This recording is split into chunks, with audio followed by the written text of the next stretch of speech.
I stared at my phone in disbelief as texts flooded in. Dude, is Silas based on you? The New York Times bestseller, Crimson Confessions, had just hit shelves, and everyone recognized me in its pages. My ex Chloe had written our most intimate moments into her book. Every vulnerability, every private joke, every whispered secret, now entertainment for strangers. She painted herself as the brave artist while portraying me as controlling and cold. The woman I once loved had been taking notes all along, planning her literary breakthrough with my life as raw material. She'd even written about our miscarriage, which I now discovered was actually an abortion she'd hidden from me. My privacy was shattered, my identity stolen. Hashtags about me trended while Chloe smiled on talk shows. The lawyers said I couldn't stop her. But as I watched her empire of lies grow, I realized I didn't need to silence her story. I needed to annotate it, methodically, publicly, with evidence. By the time I finished, the world would know exactly who had written our intimate moments into a bestseller and why her career deserved to be destroyed. I stared at my phone as the fifth message buzzed in. Another colleague asking if I was the guy in the book. Hey, is Silas based on you? It seems so familiar. My fingers hovered over the screen. What could I say? That my ex had written our most intimate moments into a bestseller? That I was being dissected by book clubs across the country? I deleted the message without responding. I first heard about Crimson Confessions from my team lead, who dropped it on my desk with a strange look. Thought you might want to see this. Page 47. It sounded like your Japan story. I didn't understand until I flipped to the page. There. It was my private memory of watching sunrise from Mount Fuji with Chloe. Details only she would know. Words only I had said to her. I read the entire book that night. Each page was another violation. Our first date. Our inside jokes. The night my father died and I broke down in her arms. All repackaged with just enough changes to give her plausible deniability. Looking back, I should have seen the warning signs. Chloe always kept her journal close, always disappeared to write after our most emotional moments. Silas was clearly me, right down to the small scar on my left shoulder and my habit of making coffee at 3 a.m. during coding sprints. But in her version, I was emotionally distant, controlling, the obstacle to her artistic awakening. The real story. I supported her writing career for 3 years, paid our rent when her freelance gigs dried up, celebrated every small publication, loved her completely. I thought we were building a life. She was building source material. The social media storm started 2 days after the book's release. Someone from our old circle made the connection publicly. Silas IRL began trending. Strangers dissected my personality based on her fictional version. My photos from locked accounts somehow surfaced. Privacy, the thing I valued most, was shredded for public entertainment. I learned the book debuted at number 7 on the New York Times bestseller list while hiding in my apartment, ignoring calls from family members who'd recognized me in its pages. I didn't know it then, but Chloe's betrayal had just begun. Her first major interview appeared on a popular culture website. This book explores female agency and desire in a way that makes people uncomfortable, she said. That's why they're trying to reduce it to gossip. When asked directly if Silas was based on someone real, she smiled. All characters are composites, but I understand why some men might see themselves in Silas. He represents a certain kind of emotional withholding that's unfortunately common. Emotional withholding. Me, the man who'd written her love letters, who'd supported her through every rejection letter and creative block. I consulted a lawyer, desperate to stop the exposure. His assessment was blunt. She's changed just enough, and any legal action would only confirm your identity and amplify the whole thing. Sometimes the best response is no response. I watched helplessly as her star rose. Book tour dates announced, film rights in negotiation, critics praising her raw honesty and brave vulnerability, all built on the commodification of my trust. I sat alone in my apartment scrolling through another article about her breakout success when my sister called. Have you seen her on Morning Culture? She's telling the miscarriage story, Ben. My blood went cold. The miscarriage had been the darkest period of our relationship. Weeks of shared grief holding Chloe while she cried, blaming myself when she became distant afterward. I pulled up the interview. There was Chloe, eyes glistening with practiced vulnerability. "That chapter was the hardest to write," she said softly. "It's about how trauma reveals who people truly are, how some men simply cannot hold space for a woman's pain." I felt sick, not just at the public exposure of our private tragedy, but at the complete inversion of what happened. After the miscarriage, I'd been the one trying to talk about it. Chloe had shut down, refused therapy, then blamed me for not understanding her need for space. Looking back at her behavior during those weeks, questions I'd never asked started forming. I opened my laptop and began searching. I still had access to our shared cloud storage from when we lived together. Thousands of photos, documents, old emails. Most were innocuous, but I was looking for something specific. 3 hours later, I found it. A folder marked CC Draft Materials, created 15 months before our breakup. Inside were journal entries, character sketches, outlines. The first entry was dated from our 3rd month together. New relationship providing excellent material. Subject intensely private, which creates perfect tension for character development.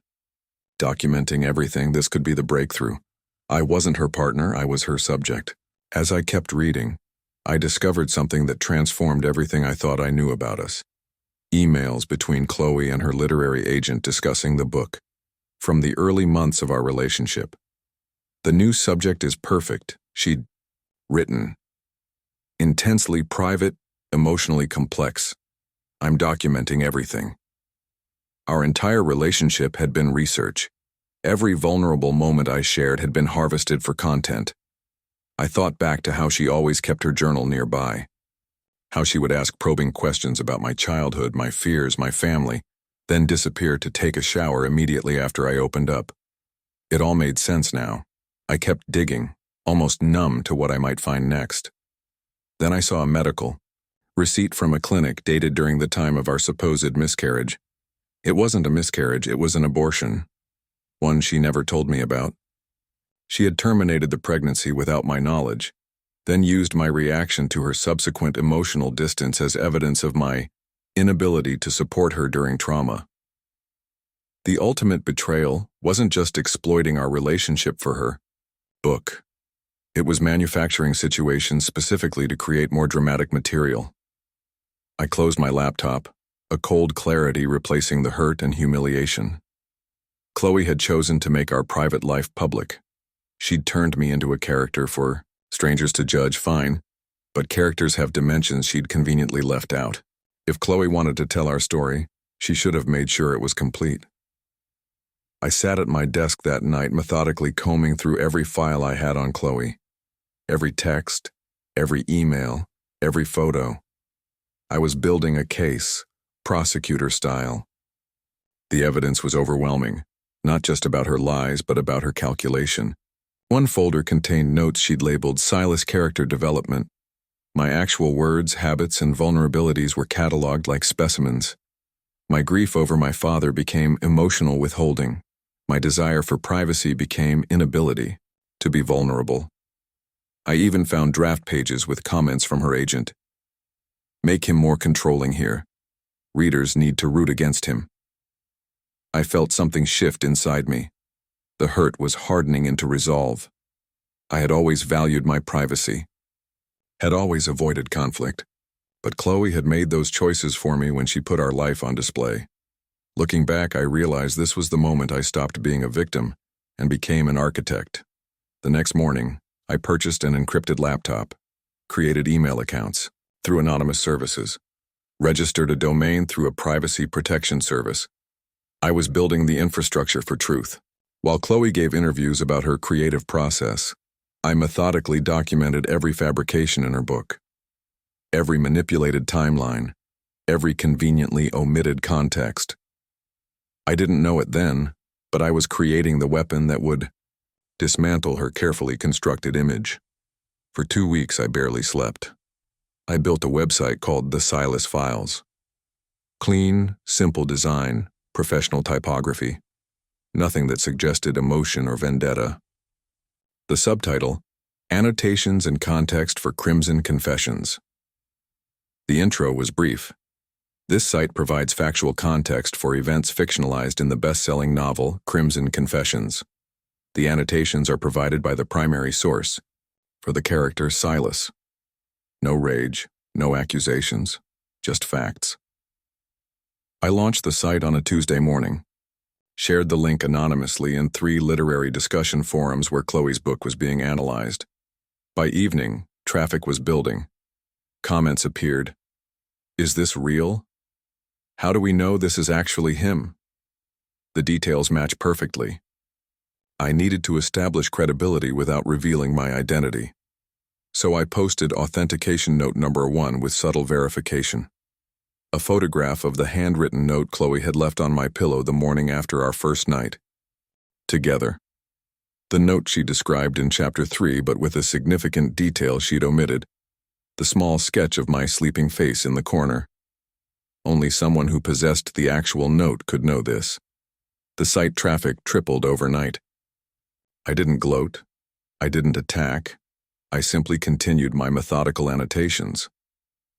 For Chapter 7, where Chloe described our weekend in Vermont as her desperate attempt to reconnect with an emotionally distant partner, I posted our actual text exchanges, showing she had insisted on the trip specifically because a famous author owned a bookstore there. Posted the selfie she took with him while I waited in the car, cropping my face but leaving identifiable location markers. The real story emerged not through accusations, but through evidence.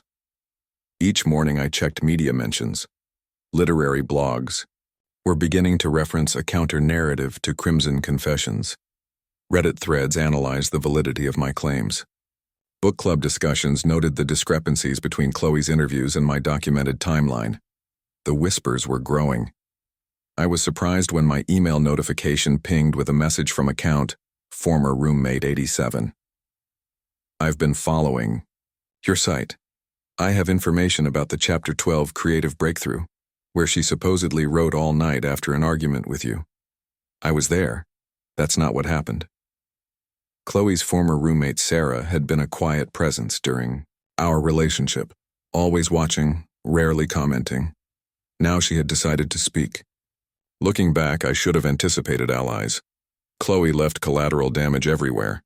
Sarah sent emails she'd saved, text screenshots, a video clip of Chloe rehearsing her spontaneous emotional reaction for a reading, practicing tears in the bathroom mirror. The most damning evidence came in the form of Chloe's own words to Sarah. I need to push him tonight. Need a big dramatic scene for Chapter 12. Going to bring up his mother. My mother had abandoned our family when I was 9. Chloe knew this wound was still raw, and she had deliberately prodded it to generate material. I felt sick, but also strangely liberated. My judgment had been sound from the start. 2 weeks after launching the Silas files, Chloe finally acknowledged its existence in an interview.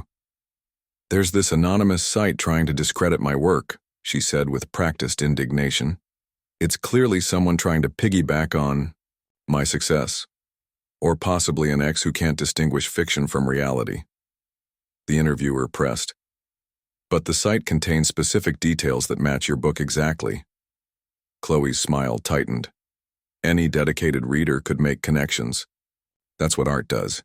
Creates a space where people see themselves. Her dismissal was a mistake. It drove more curious readers to my site. I posted my response that night. The medical receipt proving she had terminated a pregnancy, not miscarried as she claimed in the book. I included our text exchange from that week where she said she was handling a medical issue and needed space. Then the follow-up texts where she claimed she'd lost the baby naturally. I added just one line of commentary. Chapter 15 describes Silas as emotionally unavailable during her greatest loss. Readers might wish to consider what actually happened. I didn't know it then, but this revelation would be the tipping point. By morning, literary Twitter was ablaze. Readers who had praised Chloe's raw honesty about pregnancy loss began questioning the entire narrative. Book clubs that had sympathized with her character now saw manipulation. For the first time, I felt the balance of power shifting. Chloe's publicist released a statement calling the site a malicious attempt to undermine a woman's artistic voice and threatening legal action against the anonymous defamer. I had anticipated this. Every document I'd posted was authentic, every claim verifiable. I'd been careful to redact identifying information about myself or third parties. I hadn't violated copyright by quoting only minimal necessary passages from the book. I wasn't defaming. I was correcting. While Chloe scrambled to control the narrative, I continued my methodical annotations, chapter by chapter. No rush, no emotion, just truth, meticulously documented. The website traffic grew daily. Media outlets began referencing the Silas Files in their coverage of the book.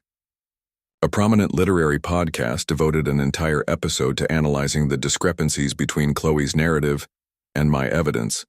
The whispers had become a conversation, and for the first time since this ordeal began, I wasn't the subject. Chloe was. 3 weeks in, the Silas Files had become a minor literary phenomenon. Book forums devoted entire threads to analyzing each new annotation. Literary critics published articles examining the ethics of memoir versus fiction. I maintained my methodical approach. Each morning I posted a new chapter annotation with supporting evidence. No emotion, no accusations, just context. For chapter 17, where Chloe described our Christmas with her family as a disaster because I was uncomfortable with emotional intimacy, I posted our actual text exchange. She had insisted I come despite her parents' discomfort, specifically because she needed family conflict for the third act structure. She had deliberately provoked arguments, then documented them in her journal while I tried to mend fences. Looking back, I see how calculated her manipulation had been. Every conflict engineered for maximum dramatic potential. The website traffic continued growing. Literary blogs quoted from my annotations. A feminist literature podcast devoted an episode to discussing the ethics of mining relationships for art. Without naming Chloe directly, the hosts questioned writers who exploit trust for commercial gain. I was careful never to attack Chloe personally, never to question her talent or right to create. I simply provided what she had deliberately omitted: context. I hadn't told anyone about the Silas Files, but my sister called one night, her voice tense. "Have you seen that website about Chloe's book?" "I've heard about it," I said carefully. "It has to be you, Ben. The details are too specific." I didn't confirm or deny, just asked what she thought. Her answer surprised me. "I think it's brilliant. She exposed you without consent. You're responding with facts, not attacks. It's the most dignified revenge I've ever seen. I didn't know it then, but this validation from someone who knew us both reinforced that my approach was working." Chloe's response to the growing controversy evolved from dismissal to defensiveness. In an interview with a major literary magazine, she claimed, "This anonymous attack is exactly why women's voices are so often silenced. I wrote my truth. Someone is trying to control my narrative." I posted the interview link on the Silas Files, without comment. Then added the email where she told her agent she was pushing for a bigger advance by leaning into the feminist redemption angle and creating a more oppressive male character for contrast. Her own words, her own admissions, unaltered and devastating. The tipping point came when I posted my annotation for chapter 20, the chapter about our breakup. In Chloe's version, she left because she finally found the courage to choose herself over a relationship that stifled her creativity. I posted our final text exchange. She had ended things immediately after signing with a major publisher, writing, "I need space to focus on the book. Being with someone who knows the real story complicates the narrative I need to tell." Then, I added the email she sent her agent the same day. "Clean break accomplished. Now I can shape the story without his perspective interfering." That night, a major cultural news site published an article titled, "Bestseller or Betrayal: The Growing Controversy Behind Crimson Confessions." The piece quoted extensively from the Silas Files, and questioned the ethics of Chloe's approach to auto-fiction. My phone buzzed with a text from an unknown number. "This is Sarah. Coffee. Tomorrow? I have more." I hadn't anticipated allies in this battle, hadn't expected anyone else would want to correct the record, but Chloe's former roommate had been watching from the sidelines and she had receipts. We met at a quiet cafe across town. Sarah was nervous but determined. "She didn't just do this to you," she said, sliding a USB drive across the table. "There are pieces of me in that book too. The anxious friend with daddy issues? That's me without permission." The drive contained a gold mine. Videos of Chloe practicing her interview responses. Screenshots of her planning subtle ways to push my buttons for better material. A recorded conversation where she discussed with her agent how to frame the boyfriend character as more problematic, to heighten the narrative tension. Most damning was an email where Chloe had outlined her career strategy. "The confessional angle is selling big right now. I've documented enough material for the debut and I can always mine the fallout for the follow-up." I was never a partner. I was a content farm. Looking back, I see that this collaboration with Sarah marked another power shift. I was no longer a lone voice. The counter-narrative was gaining collaborators. I integrated Sarah's contributions, carefully, always maintaining my measured tone. The next annotation included video clips of Chloe rehearsing tearful interview responses, practicing the perfect catch in her voice when discussing our painful end. The response was immediate. A entertainment news site posted an article questioning Chloe's authenticity. Literary Twitter exploded with debates about performance versus confession. Chloe's publisher released a statement standing by their author, but acknowledging the complex nature of memoir-inspired fiction. The film adaptation was put on temporary hold pending clarification of rights issues. For the first time, I felt a grim satisfaction. Not joy. Nothing about this was joyful. But validation. The truth was emerging, methodically and irrefutably. Chloe appeared on a popular culture podcast clearly attempting damage control. "Art requires vulnerability," she insisted. "I opened a vein for this book. Now I'm being attacked for how I processed my own experiences." That night, I posted the email, where she told her agent, "The vulnerability angle is working." Leaning into it for interviews. "Practiced crying on cue today. Looks authentic on camera." The podcast host posted on social media. "Disturbed by new information about a recent guest. Creative license is one thing. Calculated manipulation is another." The conversation was shifting. A respected literary critic published an essay re-examining Crimson Confessions in light of the Silas files, noting, "What initially read as brave self-exposure now appears as carefully constructed exploitation. The authenticity that made this work compelling has been fundamentally called into question." 7 weeks after launching the Silas files, I received an email from Chloe's publisher's legal department. It wasn't a cease and desist as I'd expected, but a request for a meeting to discuss concerns about factual representations in Ms. Grant's work. I didn't know it then, but the power had fully shifted. The hunter had become the hunted. I forwarded the email to the media attorney I'd consulted before launching the site. His response was immediate. "They're worried. Publishers hate factual controversies. It damages their credibility and opens liability questions. Keep posting." We're in a strong position. And so I continued, methodically correcting the record chapter by chapter. No accusations. No emotional appeals. Just evidence, meticulously presented. The whispers had become a roar, and Chloe could no longer control the conversation. I declined the publisher's meeting request. Instead, I suggested they focus on fact-checking their author. Attached the abortion receipt with dates that contradicted her miscarriage chapter. Their response was silence. 2 days later, news broke that Chloe's book tour had been postponed due to scheduling conflicts. The film option remained under review. Sarah, the former roommate, had become an unexpected ally. She connected me with 2 others from Chloe's past who had similar stories. Not ex-boyfriends, but friends she'd mined for material then discarded. Emma had been Chloe's writing group partner. She recorded our sessions without permission.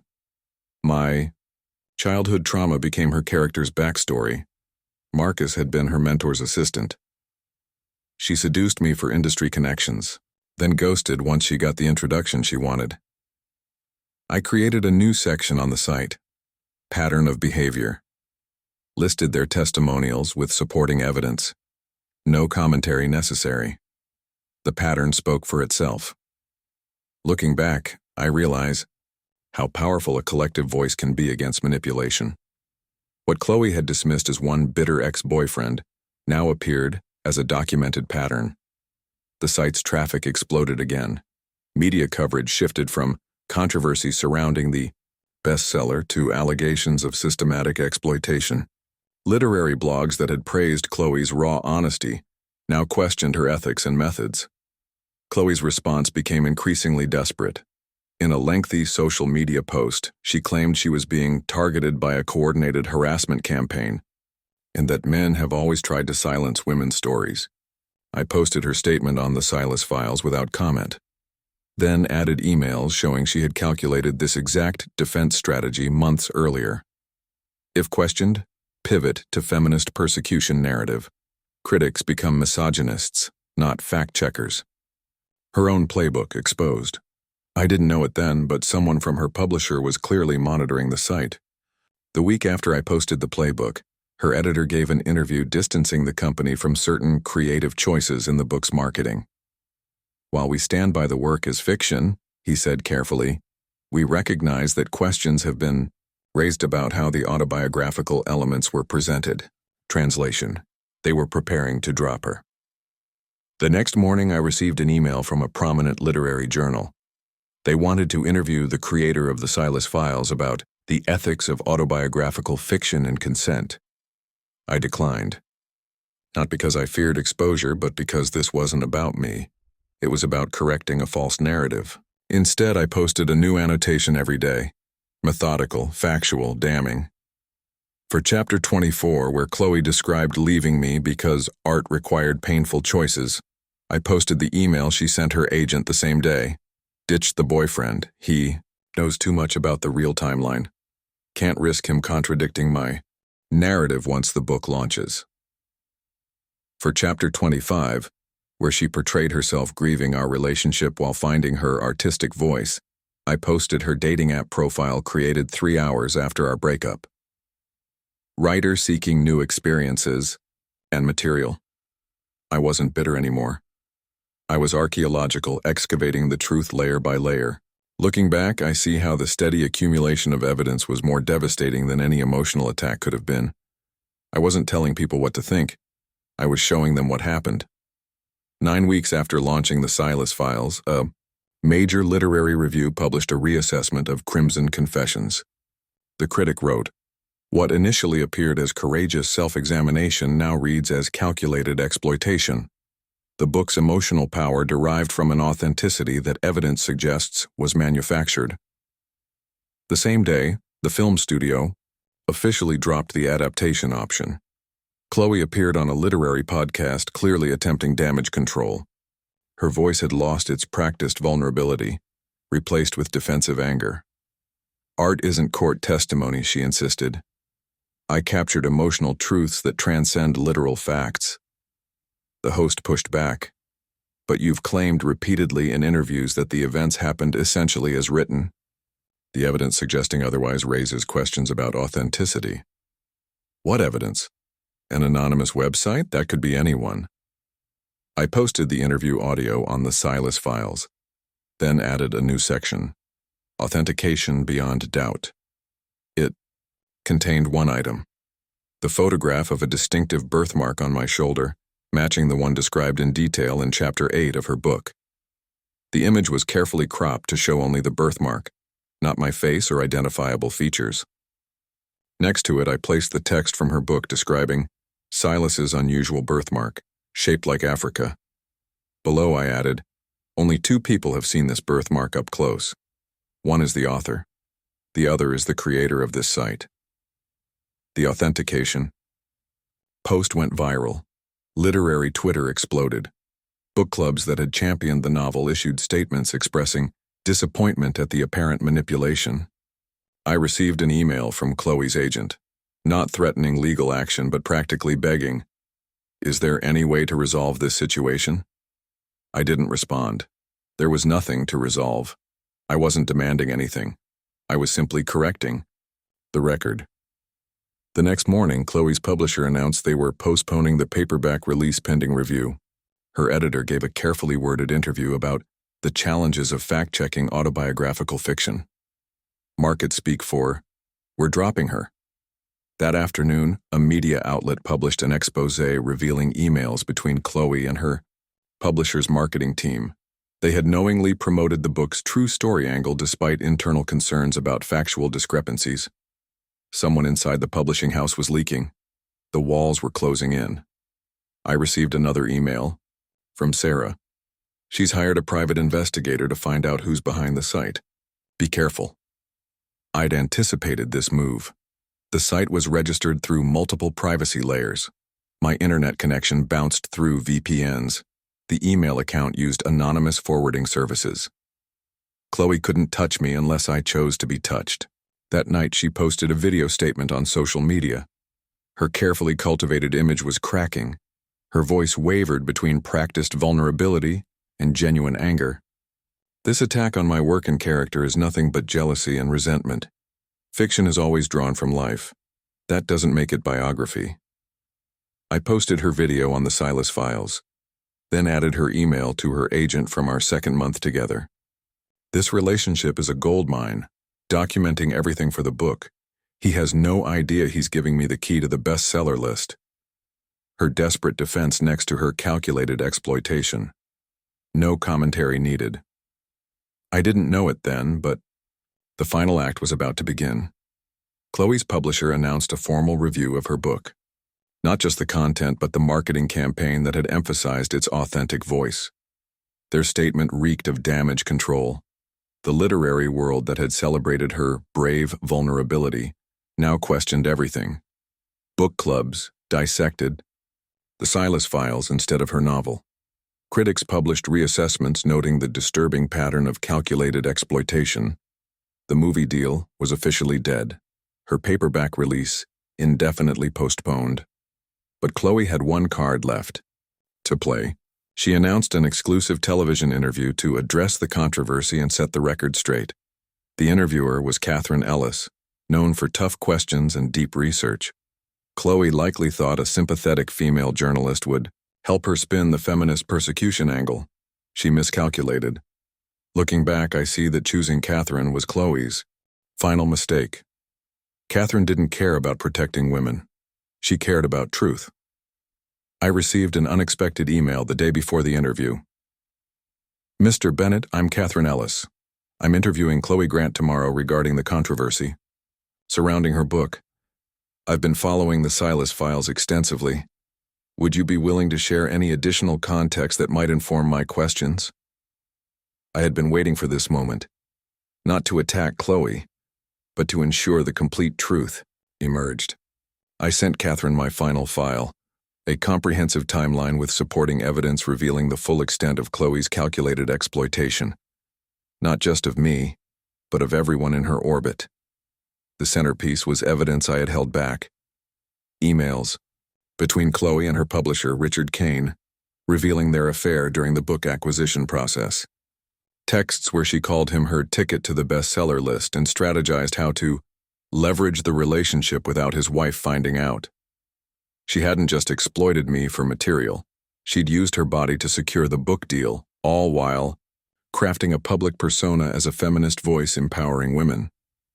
I didn't know it then, but Catherine's researcher had already verified the authenticity of these communications with a source inside the publishing house.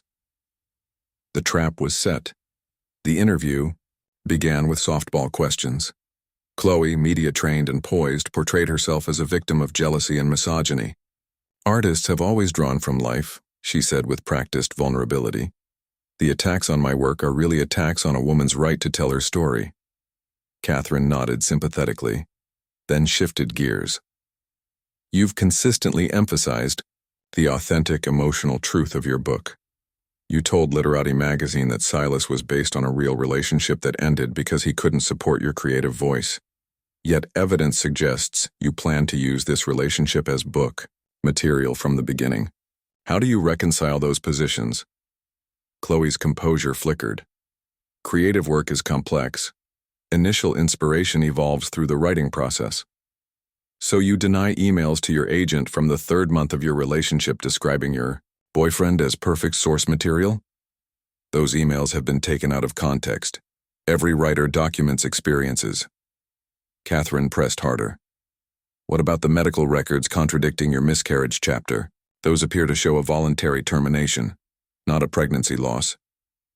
Chloe's practiced vulnerability hardened into defensiveness. My medical history is private. That chapter captured the emotional truth of loss. But you've discussed that chapter as literal truth in multiple interviews. You told Women's Literary Review the miscarriage was the crucible that revealed your partner's emotional limitations. The circumstances of loss are less important than its impact. Catherine's expression shifted from professional curiosity to ethical concern. What about your relationship with Richard Kane during your book acquisition? The question hit like a grenade. Chloe's face went blank. Richard was my editor. Our relationship was professional. Catherine held up printouts. We have verified emails between you and Mr. Kane discussing how to keep your affair secret from both his wife and your boyfriend, while he championed your book to the acquisition committee. The camera caught Chloe's mask-like expression cracking. Live in prime time. Those are private communications taken out of context. In what context would his wife suspects nothing, and neither does your inspiration be appropriate between an author and publisher? Chloe attempted to redirect. This interview was supposed to be about literary controversy, not personal attacks. Is it a personal attack to question whether your feminist empowerment narrative is undermined by using sexual relationships to advance your career while publicly claiming your success comes from authentic artistic merit? The conversation spiraled further from Chloe's prepared talking points.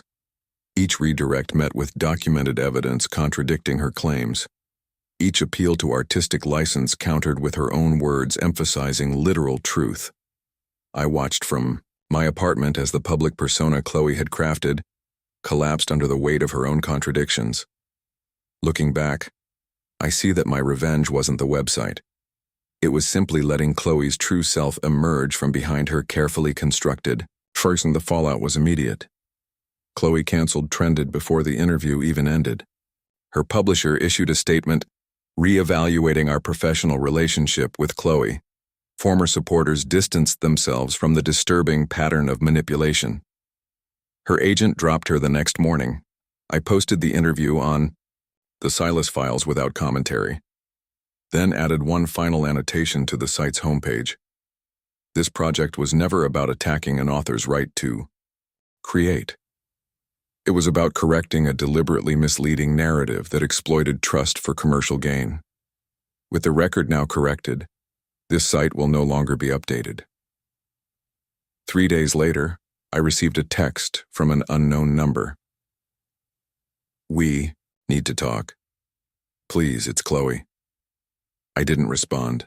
There was nothing left to say. But she found me anyway. Security camera footage showed her pacing outside my apartment building for hours. When I finally returned from work, she was waiting. The woman standing before me barely resembled the polished literary star from magazine covers. Her eyes were hollow, her composure shattered. You destroyed everything, she said, her voice raw with accusation. I felt oddly calm. The rage that had fueled me for months had burned out, leaving only clarity. No, Chloe, you did that yourself. I just provided footnotes to your fiction. It wasn't fiction, she snapped. It was my interpretation of our relationship.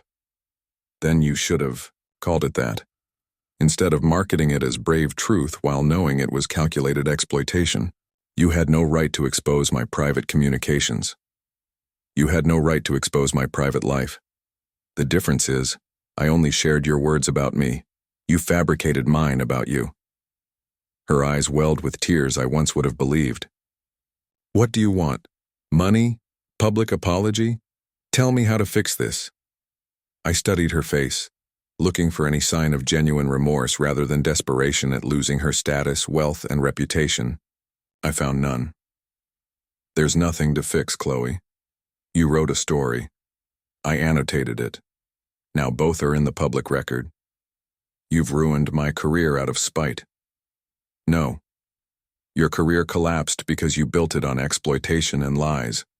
I simply revealed the foundation. She stepped closer, switching tactics. Her voice softened to the intimate tone I once found irresistible. We had something real, Ben. Whatever happened after what we shared was genuine. I almost laughed. Even now she was performing, testing which approach might work. Was it genuine when you wrote in your journal that I was perfect source material? Or when you deliberately provoked arguments to create dramatic scenes for your book?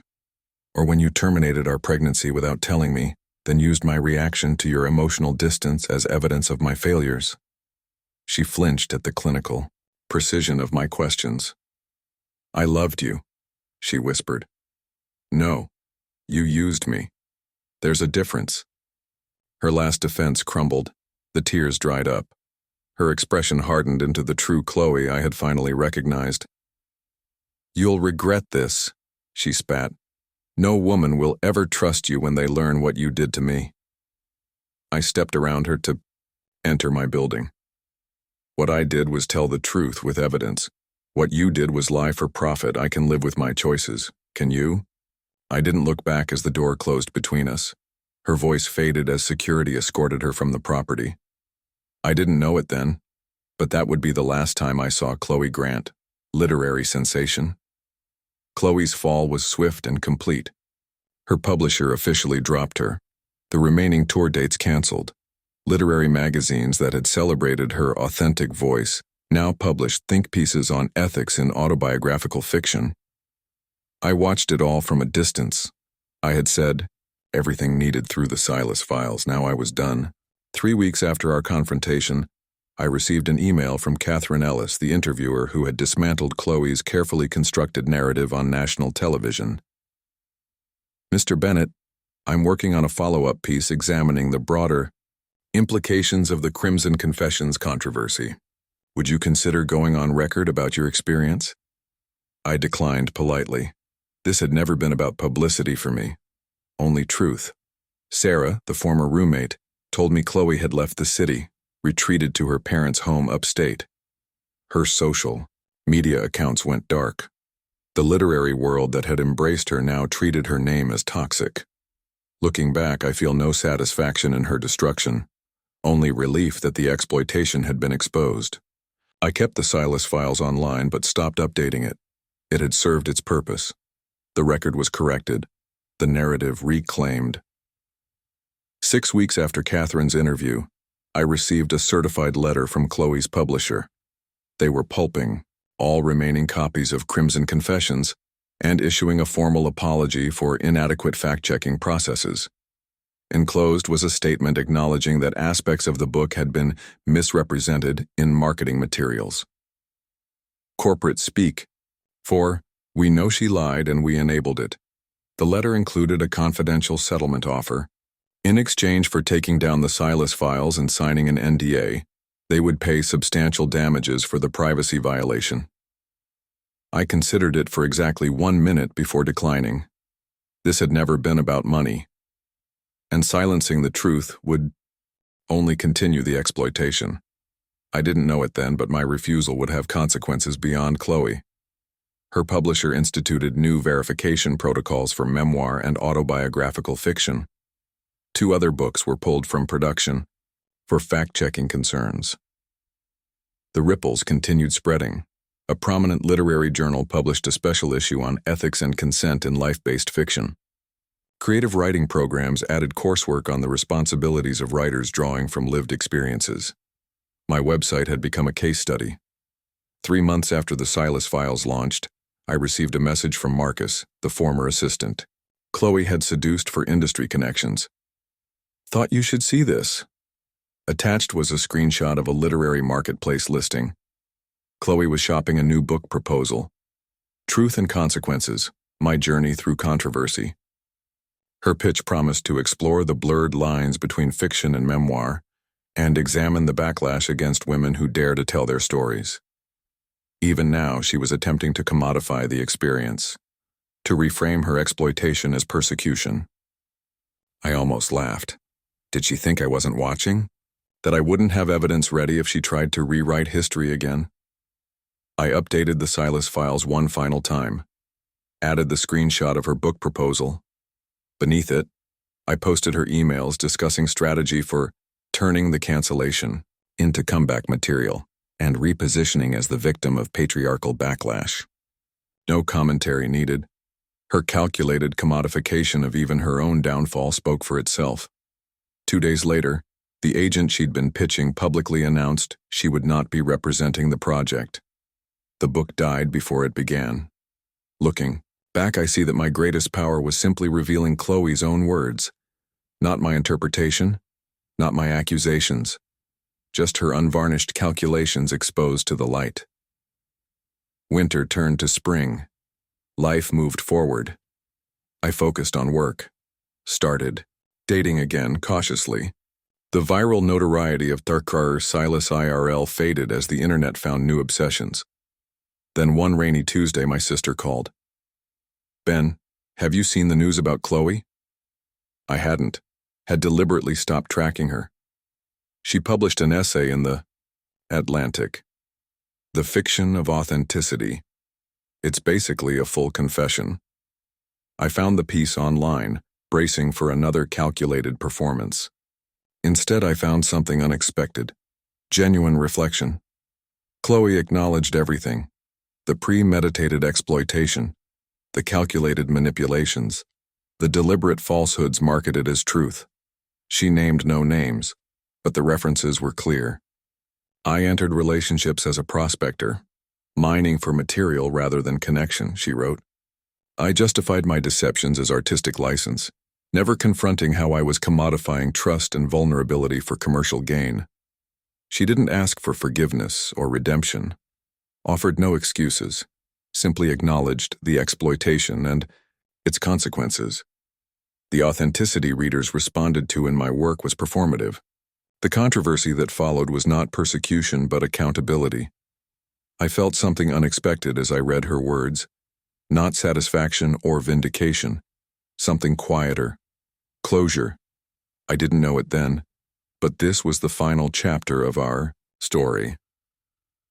A week later, I deleted the Silas files completely. Not because Chloe had earned forgiveness, but because the record had been corrected. The site had served its purpose. Now it was time to reclaim my own privacy. The literary world moved on. New controversies emerged. New stars rose. Chloe Grant became a case study in ethics seminars rather than a celebrated voice. I occasionally saw her name in bylines, small literary journals, craft essays on ethical approaches to life-based fiction. No new book materialized. The confession had not been a comeback strategy. Perhaps it had been genuine after all. 6 months after deleting the site, I received a small package. Inside was a thumb drive and a handwritten note. You had a right to all of it, every note, every draft, every calculation. I'm not asking for forgiveness, only returning what was taken. CG. The drive contained her complete journals documenting our relationship. The raw material that became Crimson Confessions. Reading them would mean reopening wounds finally healed. I placed the drive in a drawer without connecting it. Some truths don't need verification. Some chapters don't need revisiting. A year to the day after Crimson Confessions was published, I received a final email from Catherine Ellis. Mr. Bennett, I'm writing a book examining how digital accountability is changing literary ethics. The Chloe Grant case figures prominently. Would you consider being interviewed about the Silas files? I declined again, this time with finality. The Silas files existed to correct a specific narrative distortion. That purpose has been fulfilled. I have no interest in becoming part of a new narrative. Some stories are better left in the footnotes. She replied with unexpected understanding. Fair enough. Not everyone wants to be a character in someone else's story. And that was the realization that brought true peace. I had never wanted to be a character, in Chloe's book or anyone else's. I had only wanted the truth acknowledged. In the end, I hadn't destroyed Chloe. Her own words had done that. I had simply removed the fiction that had protected her from their consequences. The story that began with my exploitation had ended with my reclamation, not of reputation or revenge, but of narrative truth, the most private form of justice. Looking back now, I see that our story was never really about love or betrayal. It was about ownership, of experiences, of truth, of narrative. Chloe had claimed ownership of our shared history without consent. I had simply reclaimed my part of it, not through matching exploitation, but through methodical truth. Some might see what I did as revenge. I see it as restoration, of balance, of fact, of agency. In the end, I was neither victim nor villain, just an editor, adding the footnotes she left out.